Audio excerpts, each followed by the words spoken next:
পৃথিবীতে একজন মানুষই শুধু জানতেন যে তিনি পৃথিবীতে কতদিন বাঁচবেন। সাইয়েদনা আদমের সামনে অনেকগুলো রূহ রাখা হলো। সাইয়েদনা আদম বললেন, এরা কারা? আল্লাহ বললেন, এরা হচ্ছে নাসালুক, তোমার বংশধর। সাইয়েদনা আদম বললেন, আল্লাহ ওই যে একটা রূহ দেখা যায়, এটার নাম কি?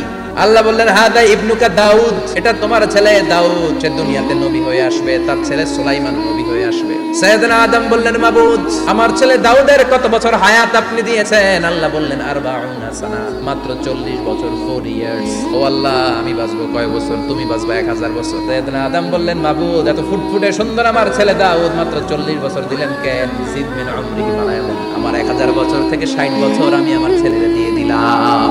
দাউদ আলাইহিস সালাম বাঁচবে 40 বছর, তো বাপ আদম যদি আরো 60 দেয়, 40 আর 60 মিলে কত হয়? 100। আর আদম আলাইহিস সালাম পেয়েছিলেন 1000 বছর, 60 কমে গেলে রইল কত? 940 বছর পৃথিবীতে থাকার পরে মালাকুল মাউত চলে এসেছে, কারণ এটা on time. The death will come on time, it never late. মৃত্যুর একটা নির্ধারিত সময় আমি বেঁধে দিয়েছি, অন টাইম। অন টাইমেই চলে আসে, 1 সেকেন্ড আগেও আসবে না, 1 সেকেন্ড পরেও আসবে না।